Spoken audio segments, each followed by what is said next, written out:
할렐루야. 참으로 좋은 계절입니다. 기도하기 좋고 전도하기 좋은 그런 결실의 계절을 맞이했습니다. 이스라엘아, 너는 참으로 행복자로다. 여러분, 오늘 삶 속에서 또 사역 속에서 여러분들이 진정한 행복자가 되시기를 주님의 이름으로 축복합니다. 하나님이 오늘도 그 한 사람을 찾으시는데 진정한 신령과 진정으로 예배하는 자를 찾으신다는 것을 아시길 바랍니다. 그 한 사람이 오늘 바로 여러분이 되시기를 축복합니다. 오늘 말씀은 디모데후서 2장 20절 말씀, 충성된 일꾼이라는 제목을 가지고 함께 은혜를 나누시겠습니다.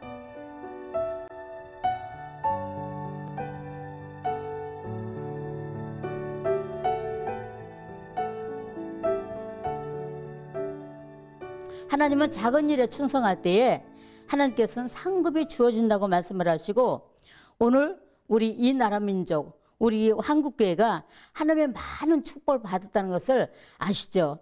한국교회를 통하여서 많은 목사님들이 세계 열방 속에 나가 복음을 선포하시고 선교 활동을 하심으로 인하여서 하나님이 기뻐하시는 이민족 가운데 크나큰 일을 하시고, 또 오늘 여러분을 통해서 세계 열방 속에 또 한국교회를 통하여서 일하시기를 원하시고 계십니다. 여러분, 하나님이 여러분을 쓰기 위한 어떤 그 섭리와 뜻이 있는데 여러분들이 순종하는 준비가 되어 있는지요? 오늘날 우리 한국교회가 참으로 축복받은 교회라고 생각합니다. 왜냐하면 우리 한국교회가 교회도 많지만 정말 여기저기 하나님께서 뜻이 있어서 많은 신학교가 세워져 있습니다. 그래서 나름대로 꿈과 비전을 안고 공부를 합니다. 그래서 졸업할 때 보면 70%, 80%가 졸업을 하지만 또 하나님은 출발할 때도 보면 다 나름대로 꿈과 소망을 안고 나름대로의 어떤 그 선교사의 꿈과 어떤 비전과 이런 걸 가지고 공부를 하지만 정말 졸업할 때 보면 하나님 앞에 쓰임받는 걸 보면 100%가 되지 않는다는 것을 여러분들이 아시길 바랍니다.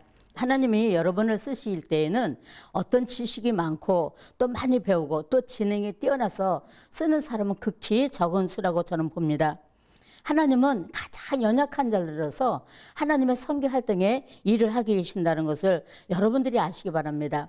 우리가 모든 사람들 보면 나름대로의 꿈과 소망이 있습니다. 어떤 분들은 선교사의 꿈을 안고 많은 나라에 가서 선교하시는 분이 있고, 또 어떤 분들은 교회를 세워서 멋지게 나는 큰 교회를 하겠다는 꿈을 갖고 있고, 또 어떤 분들은 선교지에서 또 아니면 사회복지사로서 일을 하기를 원하시는 나름대로의 각자의 하나님의 비전이 있고 꿈이 있다는 것입니다.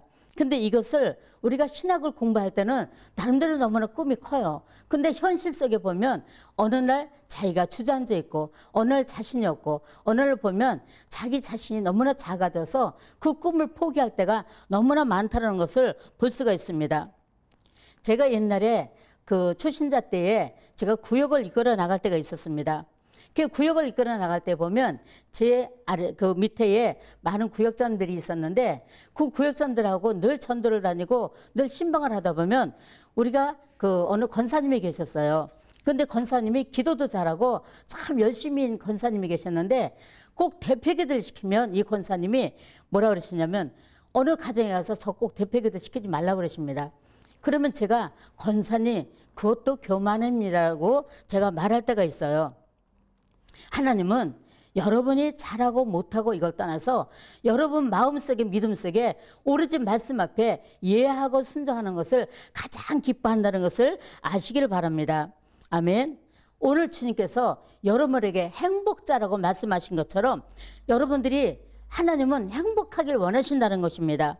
하나님은 이 세상에서 잘 나가고 많이 배우고 똑똑한 사람을 쓰는 것이 아니라 정말로 아버지 말씀 앞에 오로지 충성되고 오로지 순종하는 사람들을 하나님은 뽑아서 일꾼으로 쓰신다는 것을 아시길 바랍니다.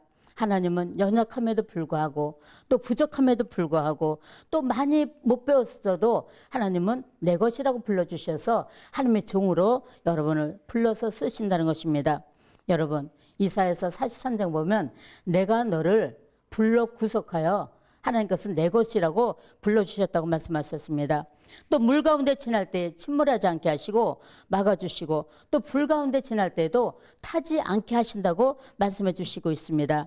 여호수아 1장에 보면 여호수아에게 강하고 담대하라고 주님께서 말씀하고 있습니다. 아마 여호수아는 가장 연약했던 것 같아요. 그리고 겁이 많은 그런 여호수아의 모습을 볼 수가 있습니다. 근데 하나님은 강하고 담대하라고 여호수아 1장에 보면 계속 말씀을 하고 있습니다.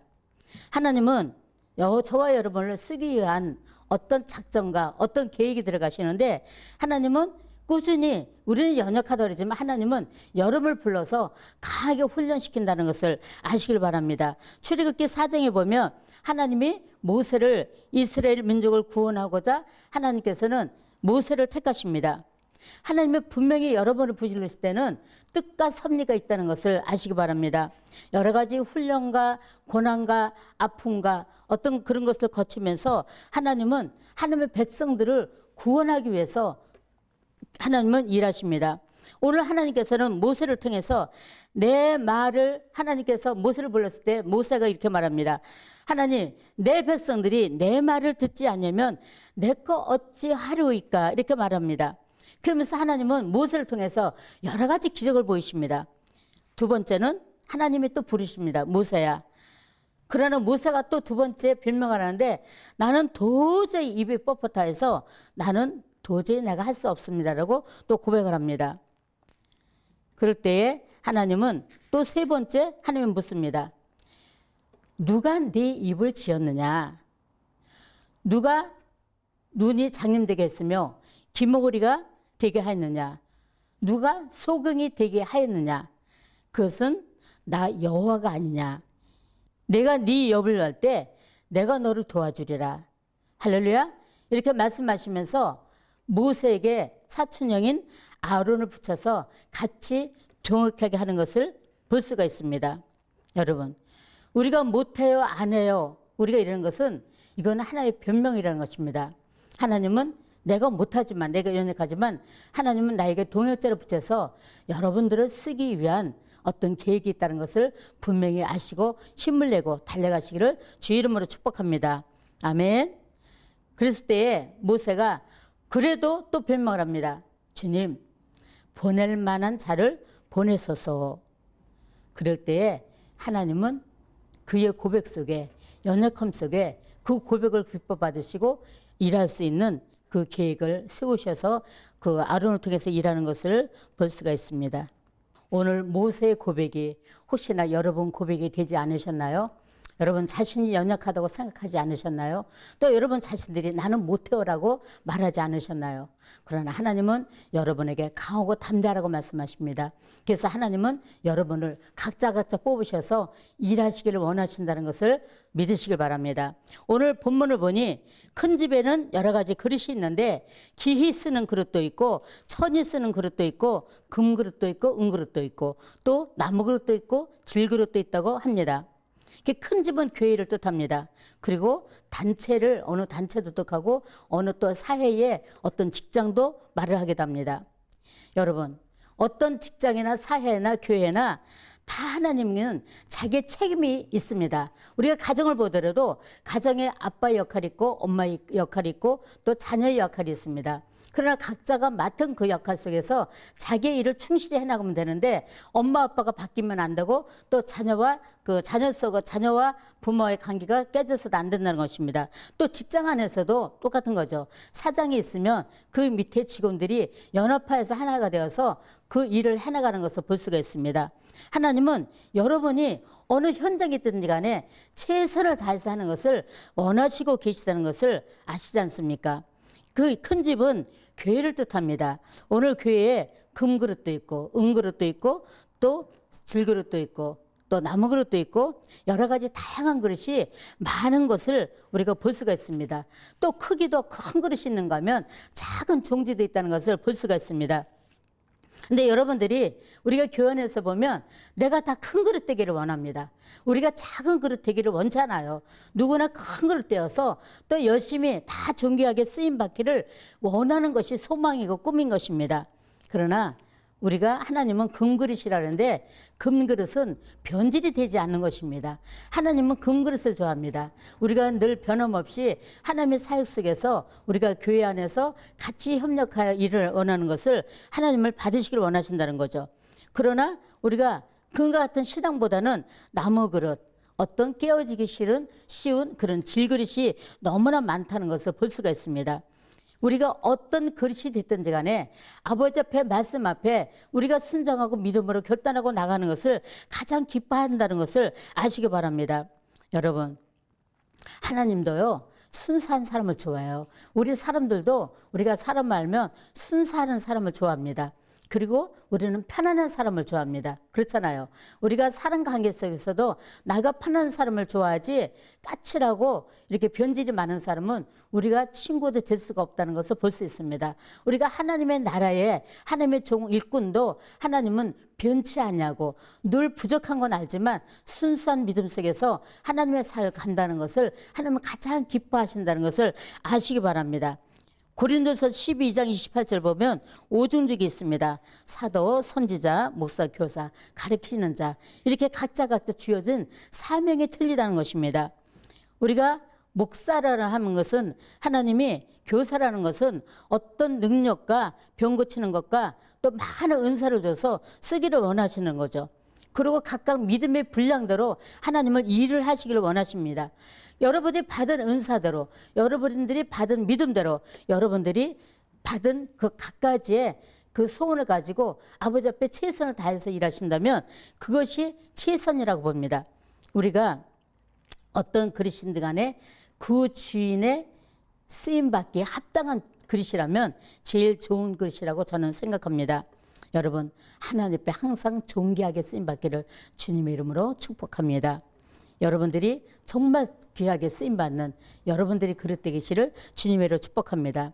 또 천이 쓰는 그릇이 있는데 이 천이 쓰는 것은 우리가 경고성이 없다는 거예요. 늘 변질되기 쉽다는 겁니다. 그리고 많은 종류의 그릇이 있어요. 우리가 보면 집에서도 다양한 그릇이 있습니다. 그리고 아주 좋은 그릇은 정말 잘 쓰지 않지만 귀한 손님 올 때만 내놓는 것이 있습니다. 그리고 아주 다 찌그러지거나 그 버리기 쉬운 그릇들은 우리가 시골에서 보면 개 밥그릇을 하는 것을 우리가 볼 수가 있습니다.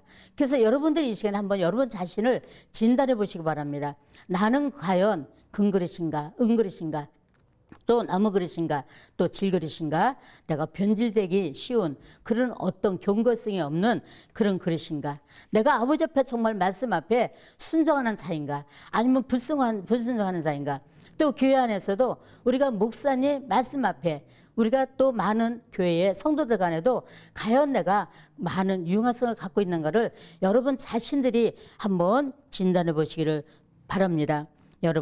여러분 신앙이 순수하시기를 바랍니다. 그리고 변질되지 않냐는 그런 믿음이 되시기를 주님의 이름으로 축복합니다. 하나님은 여러분들이 늘 변함없이 아버지 앞에 충성하고 열심히 달려가는 모습을 보고 계십니다. 하나님은 우리에게 어떤 그 교회 안에서도 보면 우리가 거짓된 증거들이 너무 많죠. 이게 혼합주의라고 봅니다. 그리고 우리가 분별 없이 행하는 것들, 우리가 깨달아도 깨닫지 못하는 것들, 또 예수님의 말씀 앞에서도 우리가 굴복하지 못하고 늘 거스르는 자들이 많이 있다는 것을 볼 수가 있습니다. 예수님의 제자 중 가룟 유다가 있습니다. 그는 12 제자 중에 한 분이었죠. 그러나 나중에 그는 예수님을 변질해서 은 30년 때문에 예수님을 팔아넘긴 사건이 있습니다. 그러나 바울과 베드로는 질그릇과 같은 정말 깨지기 쉬운 그런 그릇이었습니다. 그러니까 나중에는 금그릇이 되어서 정말 목숨까지 순교할 수 있는 그런 귀한 그릇으로 쓰임받은 것을 우리가 볼 수 있습니다. 오늘 본문 21절에 보면 귀하게 쓰임받는 사람 자기를 깨끗게 하고 거룩하고 주인이 쓰기에 합당한 그러한 선한 사업에 우리가 예비됨이라고 말씀하고 있습니다. 귀하게 쓰임받는 그런 그릇은 주인의 쓰기에 합당한 그릇이라고 말하고 있습니다. 즉 주인을 기쁘게 할 수 있는 그릇이라고 말할 수 있죠. 하나님을 기쁘게 하고 또 하나님의 종들을 기쁘게 하고 또 성도끼리 화목하고 또 이웃이나 어떤 그 핑계를 대지 마시고 우리는 은혜 안에 늘 머물러 있어야 된다고 봅니다. 우리가 은혜가 떠나면 늘 핑계를 댑니다. 늘 우리는 은혜 안에 있어야지 하나님의 성도답게 살지, 우리 안에 은혜가 떠나면 우리는 늘 원망과 불평하며 산다는 것을 여러분들이 아시기 바랍니다. 우리는 약해질 수밖에 없어요. 하나님이 오늘도 우리를 통해서 일하시길 원하시는데, 내가 순종하지 아니했을 때에, 내가 우리 주님 앞에 말씀 앞에 우리가 거역했을 때는 우리는 하나님의 은혜가 떠난 자로서는 우리가 주님 앞에 순종할 수가 없다는 것을 아시기 바랍니다. 사랑하는 성도 여러분, 이 시간에 여러분들이 진심으로 자신을 한번 말씀에 비추어서 돌아보시기를 바랍니다. 우리 몸에도 갖가지 지체가 다 있습니다. 눈 역할, 머리 역할, 또 손, 발 역할. 우리가 몸 속에도 여러 가지 우리가 역할을 다 있는데, 우리가 서로가 이 지체가 다 필요한 거예요. 근데 우리가 지체가 다 필요한데, 이것이 눈이 귀더러 네가 없어도 된다. 또 손이 발더러. 이렇게 서로가 불편한 존재를 가지면 서로가 이게 몸의 지체 역할을 우리가 한 몸에 이룰 수가 없다는 거죠. 우리가 교회 안에서도 보면 어떤 사람은 눈의 역할을 합니다. 어떤 사람은 귀의 역할을 합니다. 또 어떤 분들은 또 손발 역할을 합니다. 다 귀합니다. 그래서 내가 못하는 것은 저분은 볼 수 있고, 내가 못하는 것은 저분은 들을 수 있고, 내가 못하는 것은 저분은 만질 수 있고, 또 발로 걸을 수 있고, 다 우리가 교회 안의 지체들은 너무나 귀하다는 것을 여러분들이 아시길 바랍니다. 그래서 여러분들이 내가 귀하면, 내가 교회 안에서 내가 귀하면 내 옆에 사람도 나보다 더 잘난 믿음으로 귀하다는 것을 아시기 바랍니다. 여러분, 우리가 정말로 내가 겸손해지지 않으면 하나님의 일은 이루 나갈 수가 없습니다. 그래서 여러분들이 정말 겸손한 믿음으로 여러분들이 마음을 겸손히 하고 나가시기를 바랍니다. 교회 안에서 많은 지체들을 보면 하나님 앞에 다 필요한 그릇들이죠. 그래서 내 그릇만 내가 깨끗하고 내 그릇만 내가 쓰임받기를 원한다는 것은 하나님이 원치도 않는다는 거예요. 나를 돌아보면서 내 옆에 우리가 그릇들도 한번 같이 돌아보시길 바랍니다. 그래서 내 안에 있는 것과 또 옆에 사람이 있는 그 믿음의 그릇을 여러분들이 살펴보면 나도 귀하고 저분도 귀하고, 그래서 다 같이 하나님을 이뤄가는 데에 큰 역할을 감당하는 것을 여러분들이 꼭 아시기를 바랍니다. 예, 저는 처음부터 이렇게 교회에 나올 때부터 또 이렇게 제가 성장하는 데까지는 누구의 도움이 없었습니다. 하나님이 홀로 훈련을 시켰는데 저는 굉장히 홀로 열심히 달려왔습니다. 그래서 정말 구역장과 조장과 거치면서 하나님의 일을 했는데, 저는 먼저 큰 교회를 다녔습니다. 큰 교회 다니면서 나름대로 아버지 앞에 충성되고 정말 열심히 하려고 노력을 했습니다. 그래서 제가 신학교를 거쳐서 주회종이 됐는데, 저는 원체 큰 교회에서 이렇게 이제 섬기고 일을 하다 보니까 작은 교회는 가보질 않았습니다. 예, 제가 신학교 2학년 때 너무 어려우니까 그 부목사님이 저를 잘 보셔서 개척교회로 전도사로 보내주셨습니다. 그래서 신학을 하면서 제가 전도사 생활을 했는데, 그때에 제가 가장 그 개척한 교회를 가게 됐습니다. 그 교회를 가게 됐는데, 제가 한 6개월을 공부하면서 그 교회에서 섬겼는데, 제가 한 6개월 만에 그 교회에서 학생이라는 직분 때문에 거기서 다시 제지를 당했습니다. 그리고 졸업을 하고 바로 또 개척교회를 가게 되는데, 그러는데 제가 그 섬겼던 교회의 권사님이 마침 계셨습니다. 그래서 저를 어느 개척교회에서 계속 부르시는 거예요. 근데 먼저 갔던 교회에서 마음의 상처를 받다 보니까 제가 일주일을 금식을 하게 됐습니다. 어떤 기도를 했냐면, 하나님 저에게 좋은 목사님 만나서 정말 섬길 수 있는 은혜를 달라고 7일을 금식하고 있는데, 그 개척교회 목사님이 계속 전화를 하시면서 오라 그러는 거예요. 그래서 제가 처음에 이렇게 어려운 교회를 안 가봐서 제가 이해를 못했습니다. 7일 금식하고 제가 그 목사님과 약속을 했어요. 주일날 가겠노라고. 그 대신 제가 뭐라 그랬냐면, 목사님 제가 가겠는데 목사님 저는 성도한테 인사를 시키지 말라 그랬습니다. 왜냐하면 제가 처음 가는 거기 때문에 그냥 목사님만 보고 있습니다라고 인사를 했더니 그래라 그러더라고요. 처음에 10시 반쯤에서 들어가니까 성도가 하나도 없는 거예요.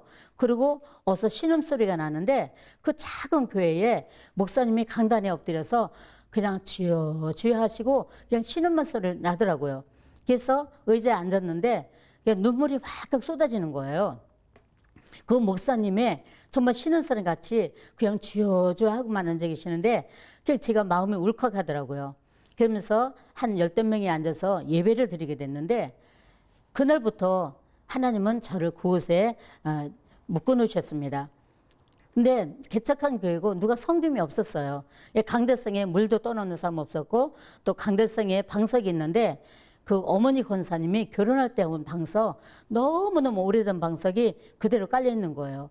누가 교회 안에서 섬김이 없었습니다. 그래서 제가 하나님이 나를 이곳에 보냈구나라는 어떤 그런 사명감을 받고 그때부터 제가 그 교회를 섬기기 시작했습니다. 그러면서 방석도 바꿔놓고 물 떠놓는 것도 성도를 가르쳐놓고 그리고 목사님은 제가 그때 섬겼을 때에 간경화가 굉장히 심하셨어요. 그래서 몸키로가 50kg 조금 넘어갔을 것입니다. 얼굴은 까마시고 말도 없으시고 너무 존경스러운 목사님이신데 너무 연약한 목사님이었어요. 그러다 보니까 제가 10년이라는 세월을 딱 거기서 채우게 됐는데 지금도 생각해보면 제가 전도사였지만 정말 뿌듯하게 일을 많이 했다라는 것을 제가 기억을 합니다. 그리고 한 번은 하나님이 우리 그 목사님이 한번 쓰러지게 되셨어요. 그래서 많은 사람들이 이제 목사님이 이제 정말 살 가망이 없다라고 막 진단이 내려졌습니다. 하나님은 가장 저를 연약한 저를 통해서 3일을 금식을 시켰어요. 그리고 가족들이 회의를 했답니다. 가족들이 회의를 했는데 뭐라 그러냐면 목사님이 잘못되면 김성기 전도사를 이 교회를 그냥 드리자라고 그렇게 회의를 다 했답니다. 근데 하나님이 연약한 저를 금식을 3일 시키면서 그렇게 울고 다니게 하셨어요. 내 죽음의 영이 고비를 떠나게 하시면서 다시 살아나셨습니다. 지금은 경기도 광주에서 크게 목회 교회도 지시고 열심히 그 건강을 찾으셔서 열심히 사역하는 것을 볼 수가 있습니다. 여러분, 하나님은 연약한 자를 들어서 여러분들이 어느 장소에 여러분이 있든지 간에 최선을 다할 때에 하나님은 일하고 계시다는 것입니다. 다만 여러분들이 그곳에 순종하느냐 안 하는 거예요. 여러분, 부유한 곳 찾지 마시기 바랍니다. 여러분, 작은 곳에서 여러분 부르시는 곳에서 정말 참된 일꾼이 되시기를 주의 이름으로 축복합니다. 하나님은 크고 좋은 데가 아니에요. 여러분들이 어느 장소에 있든지 간에 하나님은 여러분을 통해서 일을 감당하기를 원하신다는 것입니다. 여러분, 하나님이 여러분에게 꿈과 소망을 주셨잖아요. 여러분에게 어떤 비전을 주셨잖아요. 여러분들이 그 비전을 안고 달려가시면 된다는 것입니다. 일은 여러분을 통해서 하나님이 하신다는 것을 믿으시기를 주의 이름으로 축복합니다. 여러분, 교만하지 마시기 바랍니다. 하나님은 여러분 부르심 속에서 오늘도 참된 예배자를 원하시고 여러분 섬기는 자를 원하시고 여러분 참된 일꾼을 부르시는 것을 여러분들이 아시길 바랍니다. 여러분, 나는 아니라고 여러분들이 부인하지 마시길 바랍니다. 하나님은 여러분이 가장 연약한 자를 들어서 오늘도 큰 일을 행하시기를 하나님은 원하신다는 것입니다. 여러분 부르심 속에 순종하시길 바랍니다. 여러분 어떤 자리에 부르심이 있든지 간에 여러분들은 아멘 안 하고 달려가시길 바랍니다. 앉은 자리에서 일어나십시오. 여러분 앉은 자리에서 뛰시길 바랍니다. 하나님은 그 속에서 영광 받으시기를 원하시는 그 하나님 앞에 올려드리기를 주의 이름으로 축복합니다. 아멘.